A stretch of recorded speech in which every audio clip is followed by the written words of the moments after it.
hamdan wa syukran lillah wa salatan wa salaman ala rasulillah wa ala alihi wa sahbihi wa mawalah.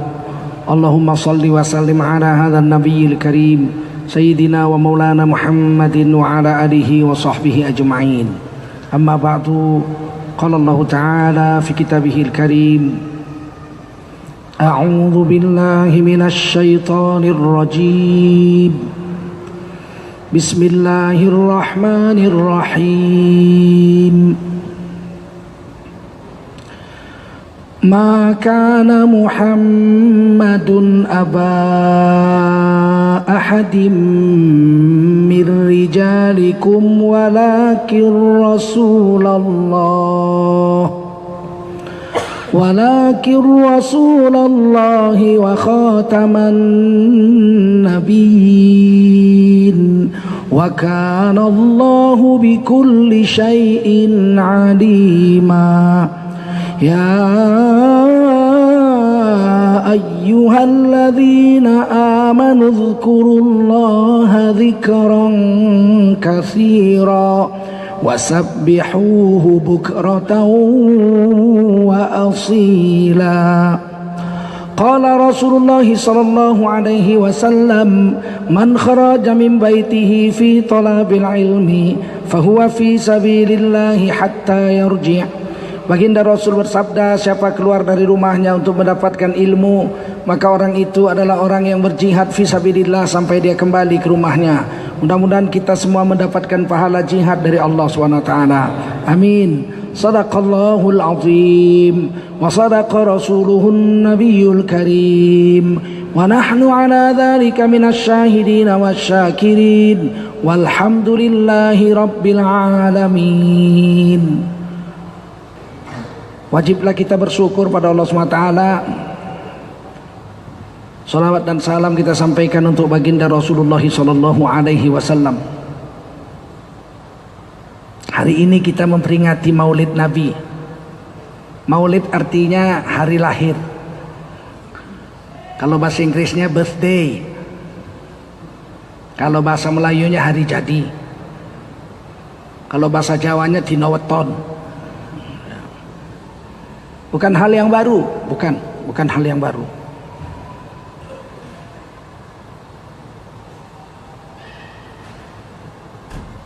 Ada orang mengatakan hari itu sama saja.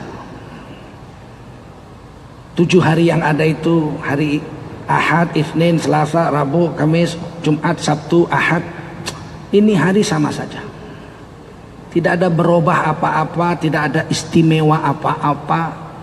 Meskipun ada manusia agung yang hadir di dalamnya, sama saja, tidak ada perubahan. Begitu yang sekarang mulai diedarkan. Maka kita menjawab, itu kata mereka, bukan kata kita. Itu pendapat mereka, bukan pendapat kita. Bagi kita, kita ikut Rasulullah SAW. Baginda Rasulullah SAW memberikan kabar kepada kita untuk kita imani bahwa ternyata hari itu berubah menjadi agung karena ada sesuatu yang agung di dalamnya. Banyak sekali dalil tentang itu. Salah satunya adalah hadis Bukhari. Rasulullah bersabda, qala Rasulullah sallallahu alaihi wasallam, khairul yaumi tala'at alaihi syamsu yaumul jumu'ah. Hari terbaik yang pernah disinari matahari sejak hari pertama dunia diciptakan sampai hari kiamat adalah hari Jumat. Kenapa hari Jumat terbaik? Dalam hadis ini Rasulullah memberi 4 alasan dan 4-4-nya berkaitan dengan Nabi Adam alaihissalam.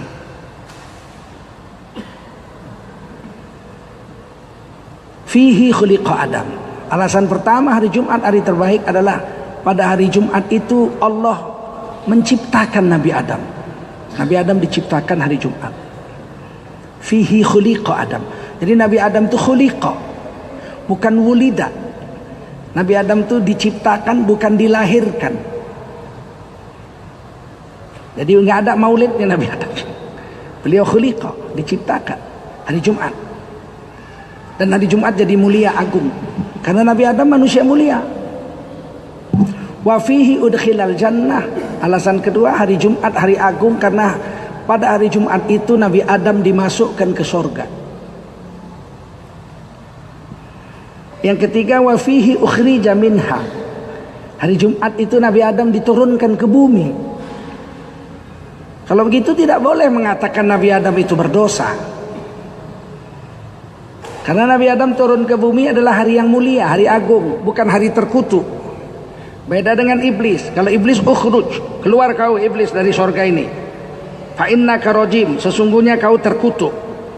Hari turunnya iblis ke dunia hari terkutuk, rajim.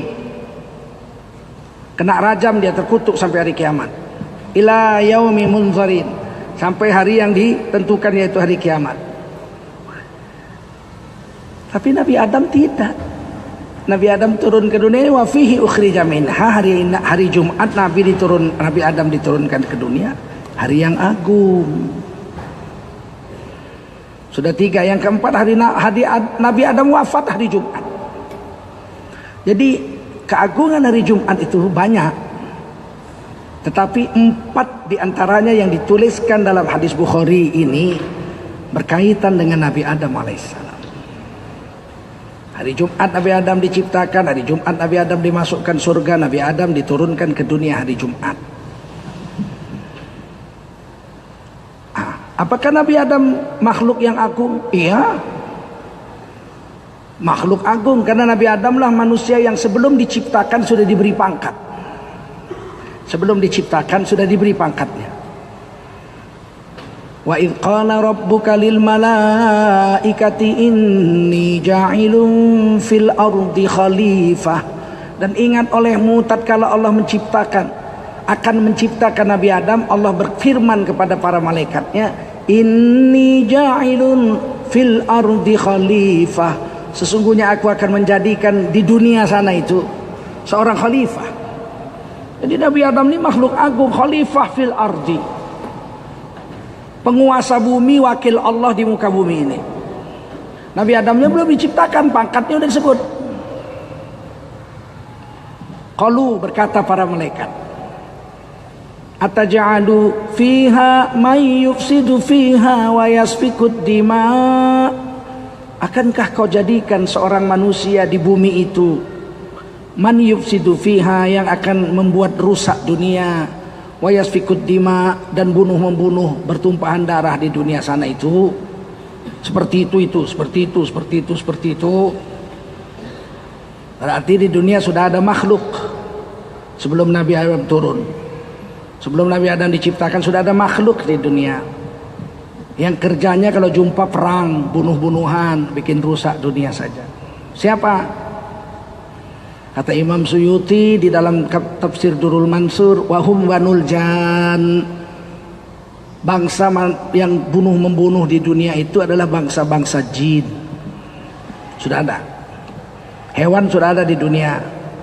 Kalau jumpa makan makanan juga, bunuh-bunuhan. Tapi jin khalifah di dunia waktu itu kalau jumpa bunuh-bunuhan. Jin laut jumpa jin darat, perang. Jin gunung jumpa jin lembah, perang. Jin hutan jumpa jin pantai, perang. Bunuh-bunuhan saja. Maka Allah cabut gelar khalifah. Ini tukang rusak, mau diganti yang baru, yaitu manusia. Malaikat tanya, akankah diciptakan seperti itu? Wa nahnu nusabbihu bihamdika wa nuqaddisu lak. Padahal kami ini setiap hari bertasbih, mengkuduskan namamu, sucikan namamu. Kira-kira kurang apa lagi deh? Malaikat itulah yang Allah, nggak berani ngelawan Allah. Kalau diciptakan berdiri sholat sampai kiamat, berdiri sholat. Kalau diciptakan sujud sampai kiamat, sujud. Itu malaikat. Kalau diciptakan tawaf di Baitul Ma'mur sampai kiamat, tawaf Baitul Ma'mur, nggak berhenti. Kalau diciptakan memikul arasy, malaikat itu sampai kiamat memikul arasy. Jadi apa kurangnya kok harus diciptakan lagi makhluk baru? Qala inni a'lamu ma la ta'lamun. Allah mau menutup dialog ini. Kata Allah, aku ini paling tahu. Kenapa aku ciptakan Nabi Adam itu? Aku paling tahu, kamu nggak tahu. Jadi banyak tujuan Nabi Adam ciptakan. Pertama, mau jadi khalifah di dunia. Kedua, mau menunjukkan bahwa iblis durhaka. Allah sudah tahu iblis durhaka, sudah tahu Allah. Wa a'lamu ma tubdun wa ma kuntum taktumun. Kata Allah, aku tahu apa yang kau ucapkan, apa yang kau sembunyikan di hatimu, itu aku tahu. Tapi Allah tidak mau menuduh tanpa bukti, nggak mau Allah. Allah mau mengajari kita manusia, kalau nuduh orang itu ada bukti, ada saksi. Al hukmu qabla al bayan zulmun. Menuduh orang nggak ada bukti, nggak ada saksi, zalim. Makanya di Indonesia kalau mau menetapkan orang jadi tersangka itu minimal ada 2 alat bukti. Minimal ada 2 alat bukti. Maka Allah ciptakan Nabi Adam. Bisa saja Allah katakan, ini semua malaikat, ini ada iblis, iblis ini durhaka. Tahu Allah, tapi Allah nggak mau. Ciptakan manusia dari tanah. Begitu jadi Nabi Adam diupload ilmu. Wa 'allama Adamal asma'a kullaha. Seluruh ilmu macam-macam, nama apa saja dimasukkan ke dalam tubuh Nabi Adam. Srap. Langsung 1 detik aja langsung. Dulu orang heran bagaimana caranya. Sekarang udah ada komputer kok. Upload aja data, cek cek tuk. Wah. Ribuan data ada dalam komputer. Manusia aja bisa bikin begitu, masa Allah nggak bisa? Wa 'allama Adamal asma'a kullaha. Langsung diberitahu ilmu apa segala macam. Nabi Adam itu nggak berguru, nggak nuntut ilmu begini. Nabi Adam langsung pinter aja. Summa 'aradahum 'alal malaikah. Kemudian ditanding sama malaikat. Summa 'aradahum 'alal malaikah. Faqala ambiuni bi asma'i haula'i in kuntum shadiqin. Malaikat-malaikat, coba kamu kasih tahu ini namanya apa, ini namanya semua ini. Kalau memang kamu merasa lebih hebat dari Nabi Adam yang kuciptakan ini, kasih tahu. Apa kata malaikat? Qalu subhanaka la ilma lana illa ma 'allamtana. Oh Allah, ilmu kami ini terbatas, yang engkau ajar saja. Yang tidak engkau ajarkan kepada kami nggak tahu. Innaka antal alimul hakim. Sesungguhnya engkau maha mengetahui lagi maha bijaksana atas kejadian menciptakan Nabi Adam ini. Nyerah malaikat. Kata Allah, qala ya Adam ambihum bi asma'ihim. Kalau begitu sekarang giliran Nabi Adam. Kasih tahu semua itu nama-namanya. Wah, Nabi Adam bilang ini namanya batu, ini namanya kayu, ini namanya buah, ini. Wah, semua tahu. Terpelongok malaikat.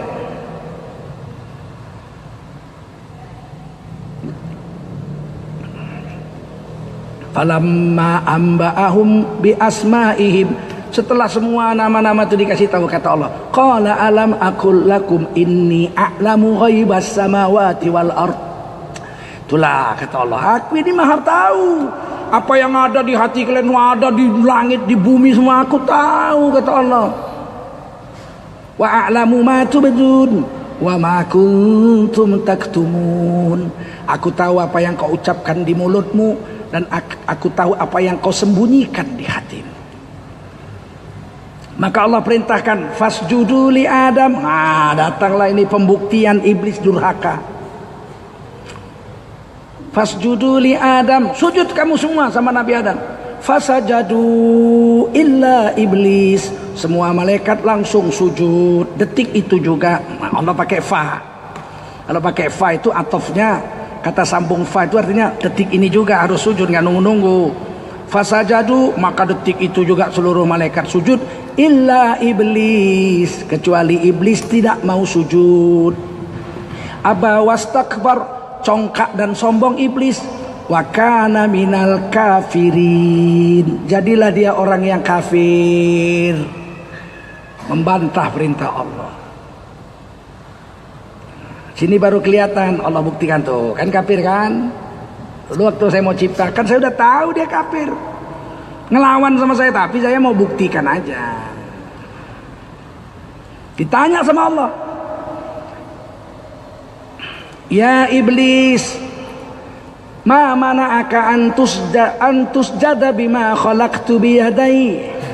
Iblis, Apa yang mencegah kamu untuk sujud kepada makhluk yang agung, yang aku ciptakan langsung dengan kedua tanganku? Nah, ini hati-hati membaca ayat ini.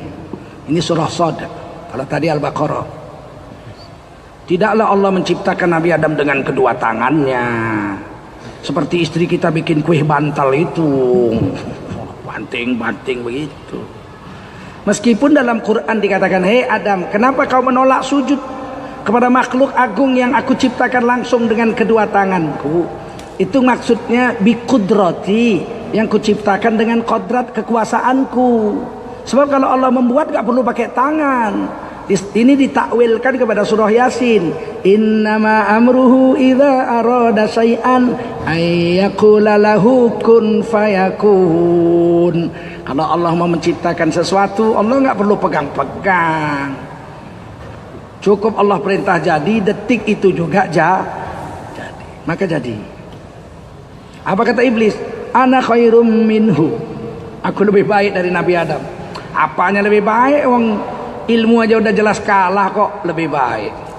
Khalaqtani min nar wa khalaqtahu min tin. Kau ciptakan aku dari api dan kau ciptakan Adam dari tanah. Aku lebih baik dari dia, maka aku tidak mau sujud kepada Nabi Adam. Kalau ada orang merasa hebat, lebih hebat karena bentuk tubuhnya, maka sebetulnya itu sifat iblis itu. Kita cantik, ganteng, sehat. Ada orang cacat, jelek, jalan pun pincang-pincang. Belum tentu baikan kita dari dia. Saya kaya raya, oh dia miskin, belum tentu. Kata Rasulullah, innallaha la yanzuru ila suwarikum wa la ila amwalikum, walakin yanzuru ila qulubikum wa a'malikum.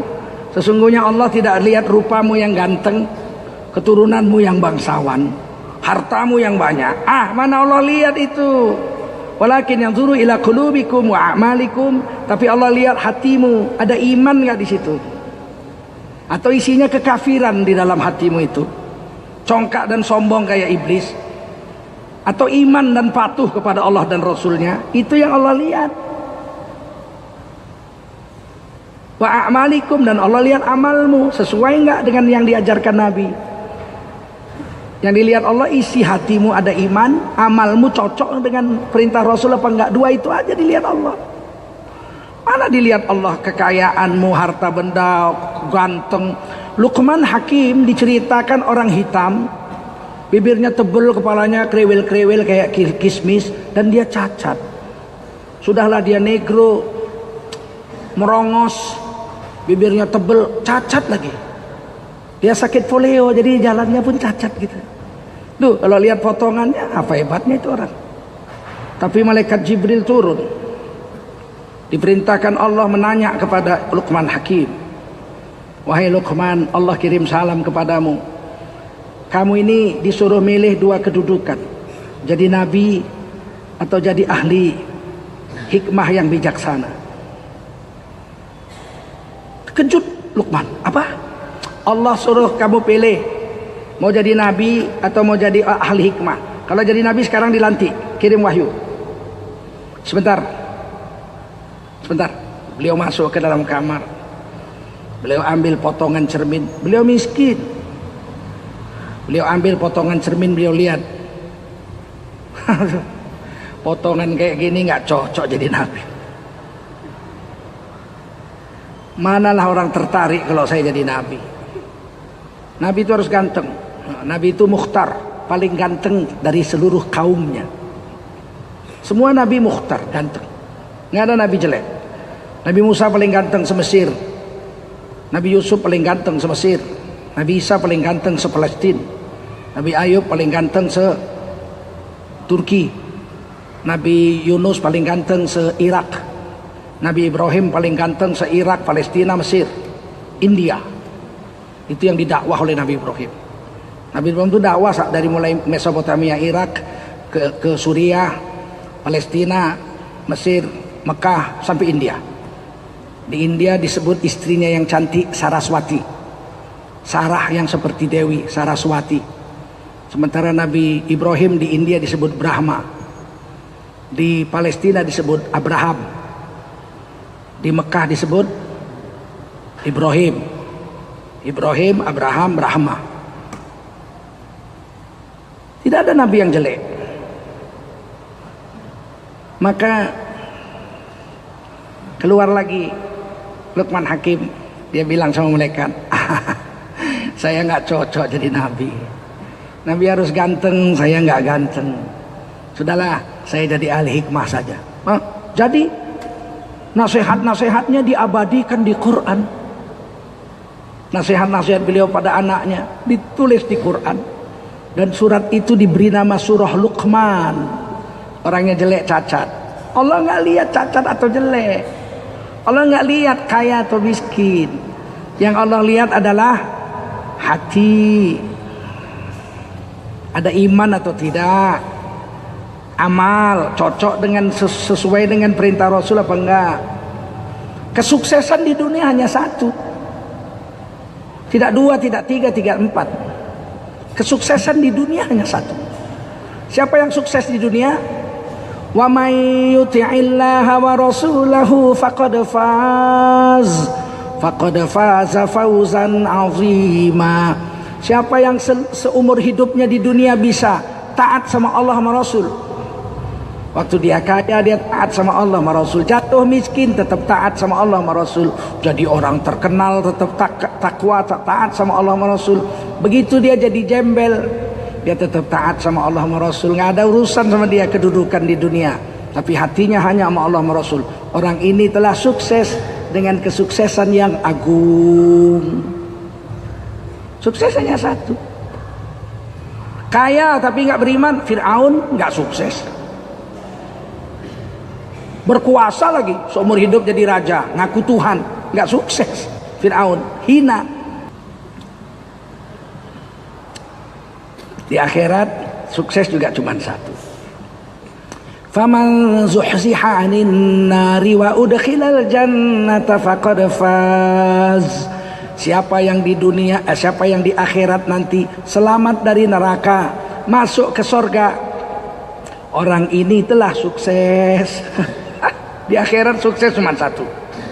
Nggak peduli mau orang miskin, mau orang kaya, mau orang jelek, mau orang ganteng, mau orang bodoh, mau orang pinter. Asal di akhirat selamat dari neraka, bisa masuk surga, kata Allah faqad faz. Orang itu telah sukses. Dan disambung ayatnya. Wa mal hayatud dunya illa mata'ul ghurur. Sedangkan kehidupan dunia ini hanyalah perhiasan yang palsu belaka. Sudah palsu menipu lagi. Masya Allah. Ini dunia perhiasan. Siapa bilang nggak perhiasan? Batu jamrud aja sebesar kuku harganya 200 juta kok. Dunia ini perhiasan. Kemarin saya sama Pak Joli pergi ke Bangkok, lihat batu safir, harganya berapa Pak? 800 2 miliar. 2 miliar. Innalillahi. Batu safir sebesar kuku kami lihat kemarin di Bangkok, harganya 2 miliar. Kalau sebesar pintu di surga, istana itu pintunya dari batu jamrud. Kalau jamrud di dunia ini sebesar kuku harganya 2 miliar, sebesar pintu berapa triliun. Sedangkan istana di surga itu terdiri dari yang paling miskin 70 pintu. Itu istana perumnasnya di surga itu. Kalau istana yang besar di sana terdiri dari 1000 pintu. Tiap-tiap pintu terdiri dari 1000 kamar. Tiap-tiap kamar terdiri dari 1000 tempat tidur. Satu tempat tidur ditunggu 1 bidadari. Nah, itu istana yang sedang-sedang itu. Berarti berapa bidadari? 1 juta bidadari. Ah, belum banyak. Orang mati syahid dapat bidadari 2,5 juta. Berarti pintunya 2.500. Dari jamrud semua. Kalau itu dari safir atau jamrud, 1 keping, bukan sekeping, itu sebesar kuku 2 miliar. Kalau sebesar pintu bagaimana itu? 2.500 keping. Aduh. Hebat lah, hebat. Siapa yang bisa masuk situ? Pastilah yang bisa masuk situ orang hebat. Betul nggak? Dunia ini perhiasan, tapi perhiasan yang menipu. Saya ingat tahun 70-an, saya masih SMP. Mobil paling mewah waktu itu mobil Mercy 202. 202S. Itu paling mewah. Itu build up, dibuat di Jerman, dikirim ke sini. Jadi bukan dibuat di sini, dibuatnya di Jerman. Ya Allah, kalau turun dari itu mobil dibanting pintunya tuh. Itu 30 meter masih kedengaran suaranya. Orang noleh gitu. Mercy. Yang keluar dari mobil itu habis banting pintu, itu bahunya naik. Kayak koboi menang perang gitu. Sombong bukan main lah. Waktu itu siapa punya Mercy? 30 tahun kemudian mobil itu masih ada, bagus. Mobilnya kuat, namanya mobil mahal. 30 tahun kemudian mobil itu masih jalan. Tapi yang naik tetap orangnya itu juga. Cuma nutup pintunya pelan-pelan. Kalau dibanting lepas pintunya. Pelan-pelan.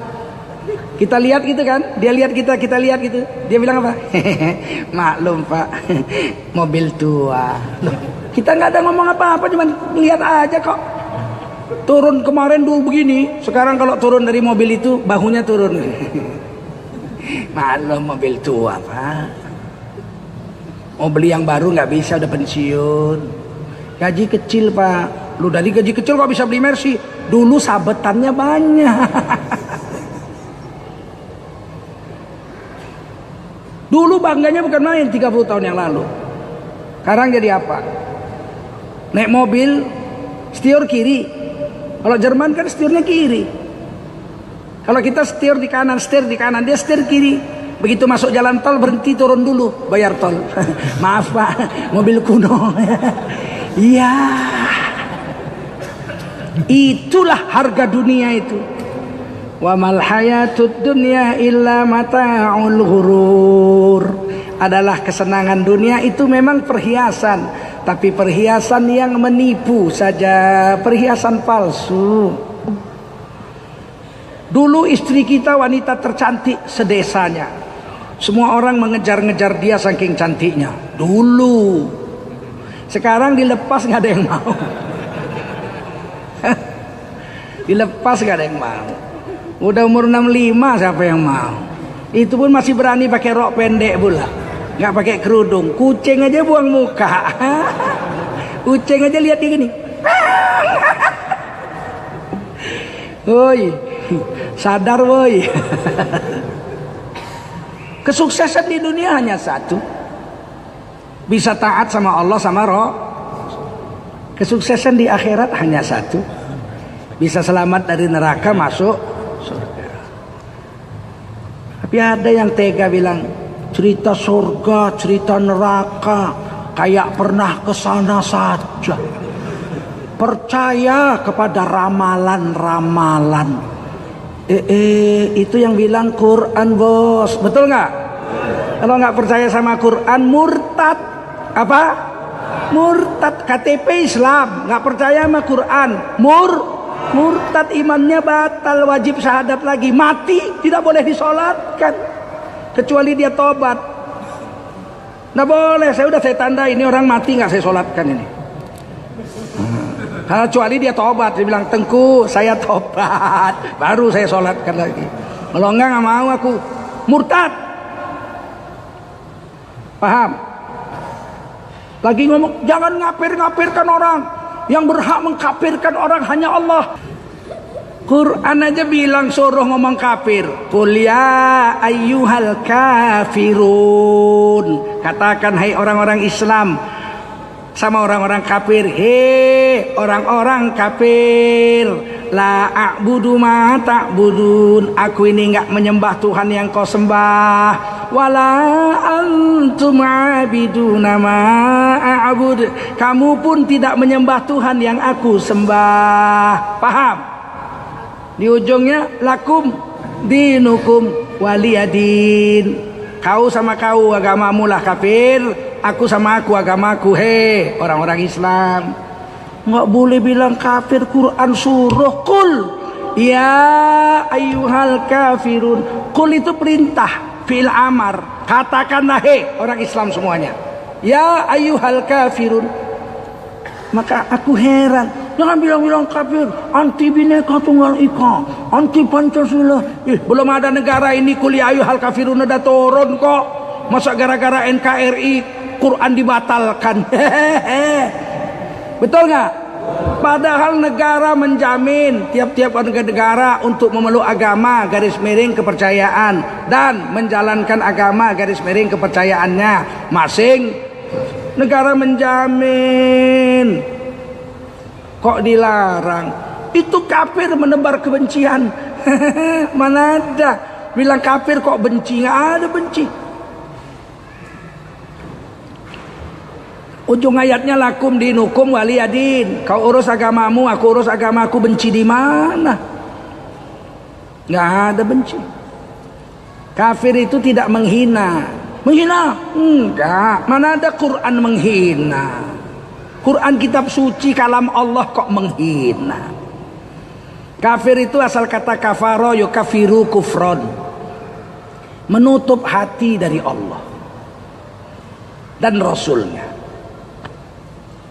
Ini meja ditutup pakai taplak meja. Ini bahasa Inggrisnya cover. Bahasa Arabnya kafaro. Kafaro. Cover itu dari bahasa Arab kafaro. Tutup, menutup taplak meja ini ya, menutup meja dengan taplaknya ini namanya kafaro, kafir. Saya yang menutupnya ini namanya kafir, orang yang menutup meja ini. Kafir itu menutup hati dari Allah dan Nabi Muhammad SAW. Harus dikatakan non muslim, lebih bahaya non muslim. Non muslim itu lebih menghina. Muslim asal katanya Islam, aslama yuslimu islaman, selamat. Orang yang selamat bahasa Arabnya muslim. Selamat itu aslama yuslimu islaman, Islam itu artinya selamat. Orang yang selamat muslim.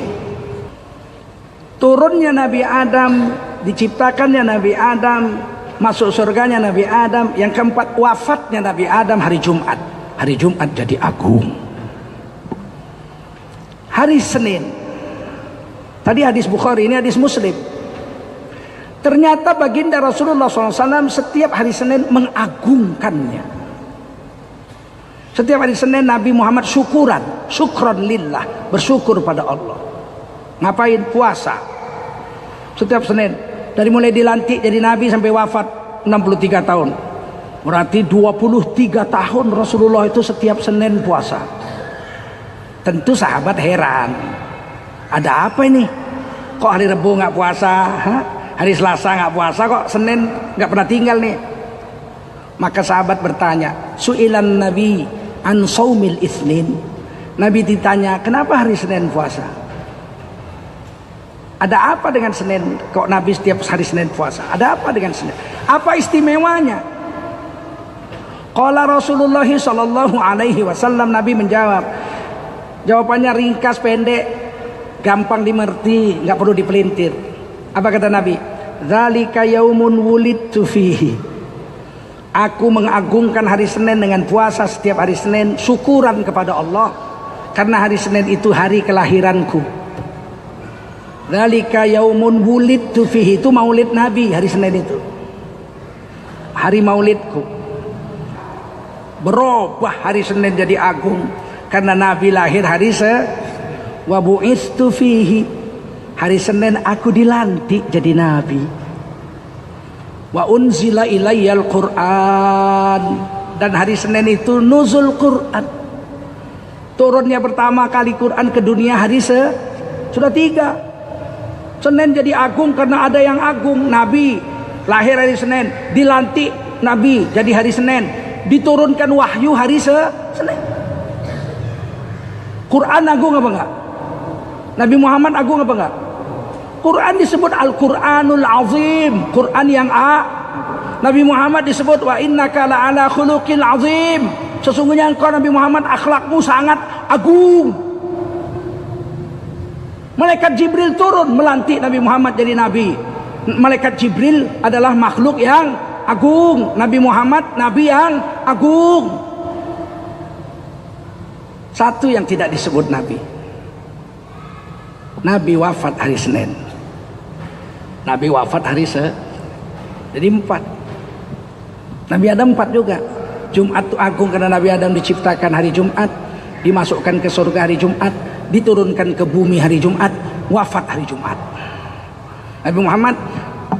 Nabi Muhammad lahir hari Senin, dilantik jadi Nabi hari Senin, turun Al-Quran kepada beliau hari Senin, dan Nabi wafat hari tidak disebut yang keempat itu, tapi sudah maklum. Semua yang kesenggol dengan sesuatu yang agung berubah jadi agung. Al-Quran agung apa enggak?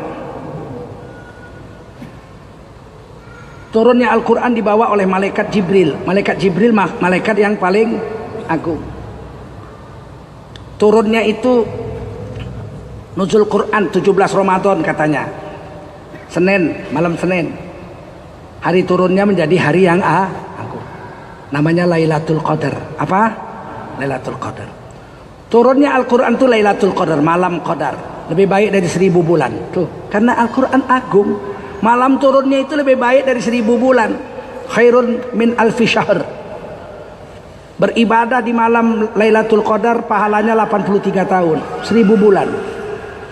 Bulan turunnya itu namanya bulan Ramadan, bulan yang paling agung. Ditulis di Quran satu-satunya. Syahrul Ramadan alladzi unzila fihil Quran. Bulan Ramadan itu bulan diturunkan di dalamnya Quran. Bulan yang lain enggak disebut namanya. 12 bulan hanya satu yang disebut di Quran, bulan Ramadan, agung. Turunnya ke satu kota namanya kota Mekah. Kota Mekah kota yang paling agung. Bi Bakkah mubarakah. Itu kota Mekah kota yang barokah, penuh berkah. Turunnya kepada seorang manusia namanya Nabi Muhammad, nabi yang paling agung. Paham? Siapa aja yang kesenggol Quran agung. Siapa yang menghafal Quran dan menjalankan akhlaknya seperti Quran, kata Nabi, ahlul Quran ahlullah. Ahli Quran adalah keluarganya Allah, agung. Ditulis di kertas. Kertasnya itu jadi mushaf Al-Quran, mushaf yang agung, nggak boleh diinjek, nggak boleh dibikin untuk bungkus terasi, betul nggak? Nggak boleh dibawa ke WC, karena berubah jadi agung. Walaupun kertas sama tinta juga sama dengan majalah, iya, tapi isinya Quran, berubah jadi agung. Apalagi Rasulullah Sallallahu Alaihi Wasallam, hari lahirnya agung, hari wafatnya agung. Berkaitan dengan itulah kita peringati Maulid Nabi ini. Kalau ditanya, pernahkah Nabi memperingati hari lahirnya? Pernah. Berapa kali setahun? 52 kali. Dengan apa? Dengan berpuasa, syukuran kepada Allah Subhanahu wa ta'ala. Ternyata nabi-nabi kalau syukuran puasa. Tetapi syukuran tidak hanya puasa. Syukuran tidak hanya puasa. Nabi-nabi sering kalau bersyukur puasa. Bukan hanya Nabi Muhammad, semua nabi-nabi. Tapi syukuran bukan hanya puasa, bisa cara-cara lain. Nabi Musa puasa syukuran. Begitu Nabi Muhammad SAW, Nabi kita sampai ke Madinah. Ini hadis Bukhari Muslim, lafaz Muslim. Anna Rasulullah SAW bima qadimal Madinah, adalah Rasulullah SAW begitu masuk kota Madinah, fara'ahu annal yahuda yasumun. Maka Nabi melihat orang-orang Yahudi di Madinah pada puasa semua. Berarti Nabi sampai Madinah itu tanggal 10 Muharram berdasar hadis ini, hari Asyura. Faqala Rasulullah SAW, Nabi bertanya, ma hadzal yaum alladzi tasumunahu. Ini hari apa istimewanya kok kamu pada puasa semua, hei Yahudi-Yahudi? Istimewanya apa kok kamu pada puasa? Qalu, berkata para Yahudi yang ada di Madinah, hadza yaumun azim. Ini hari agung. Anjallahu Musa wa qaumahu wa gharraqa fir'auna wa qaumahu. Pada hari ini sekitar 2000 tahun yang lalu Allah menyelamatkan Nabi Musa dan kaumnya Bani Israel nyebrang laut tanpa jembatan. Dikepruk aja air laut jadi 12 jalan. Wa gharraqa fir'auna wa qaumahu. Tapi pada laut yang sama, di hari yang sama, Allah menenggelamkan Fir'aun dan menenggelamkan tentara-tentara serta rakyat-rakyatnya. Fasomahu Musa syukron, sampai di seberang Nabi Musa puasa syukuran kepada Allah. Tuh, puasa syukuran. Wa amara bisiyamihi, dan Nabi Musa memerintahkan seluruh umatnya waktu itu untuk puasa juga.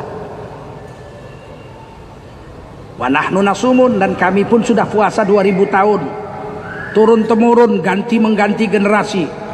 Sampai sekarang ini hari Asyura, kami mengagungkan hari Nabi Musa nyeberang laut, dan kami puasa tanda syukur. Sudah 2000 tahun. Qala Rasulullah SAW, Nabi menjawab, wa nahnu ahaqqu bi Musa minkum. Ini bahasa balaghah ini. Nggak bisa diartikan letterlek tekstual, nggak bagus. Ini artinya begini, kamu itu puasa syukuran pada tanggal 10 Muharram, mengagungkan hari ajaibnya Nabi Musa nyeberang laut dengan kaumnya selamat. Itu hakmu karena kamu umatnya Nabi Musa.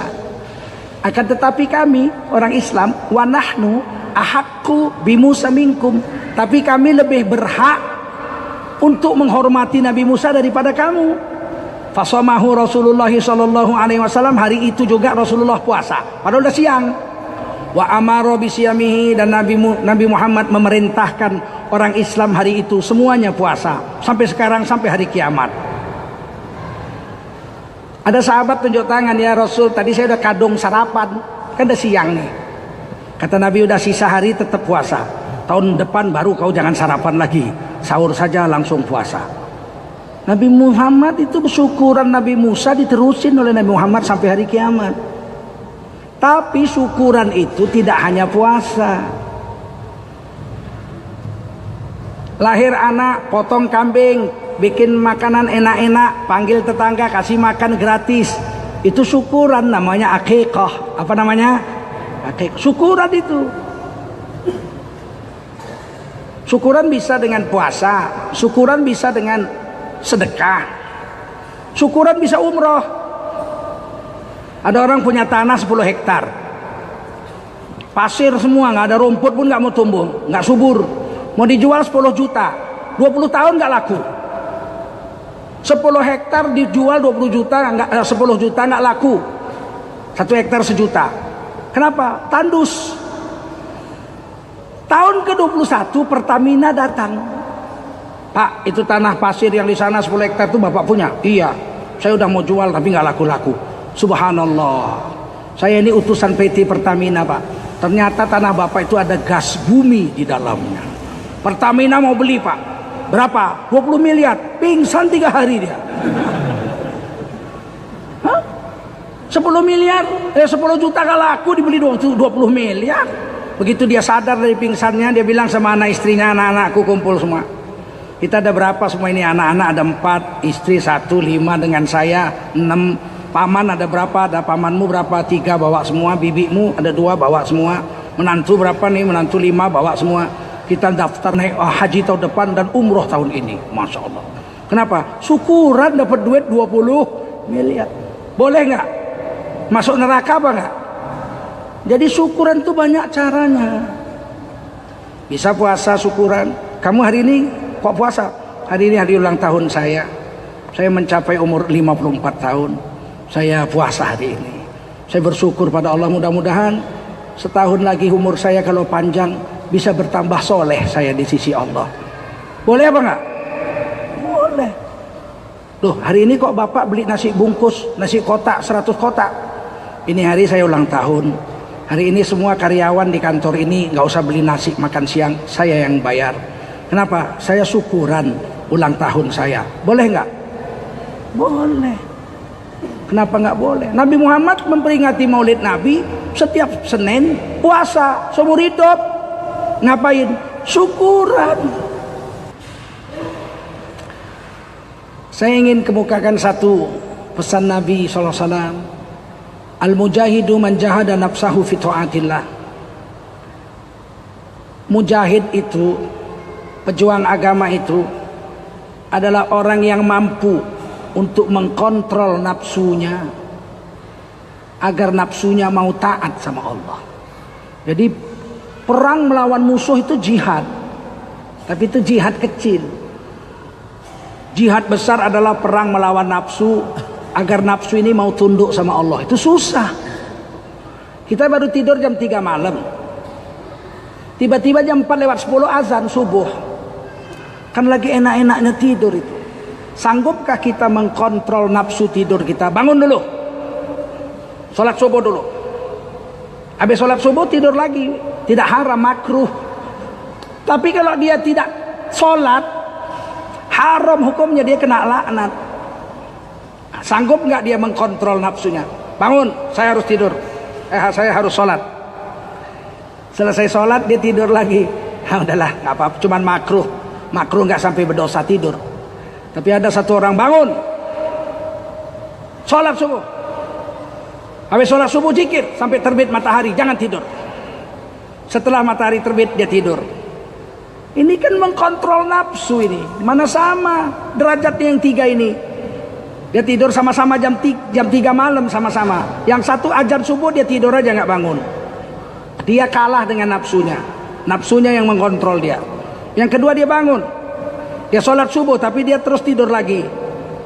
Nggak sanggup nafsunya mengkontrol yang makruh, tapi sanggup mengkontrol yang haram. Sholat subuh dia sholat, kalau nggak haram. Tapi tidur lagi makruh, dia kalah.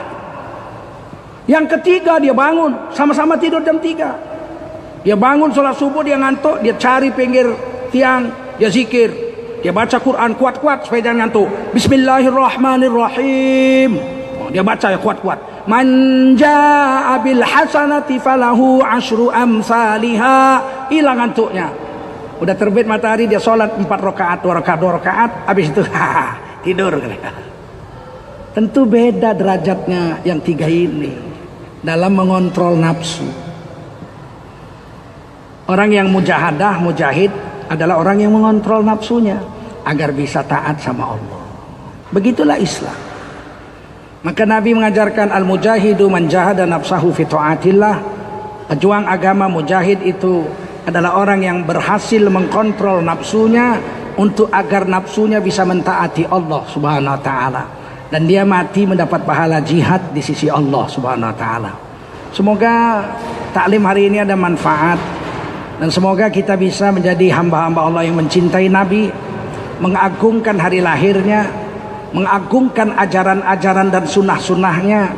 Kemudian kita bisa mengkontrol nafsu kita untuk mau taat pada Allah dan Rasulullah sallallahu alaihi wasallam.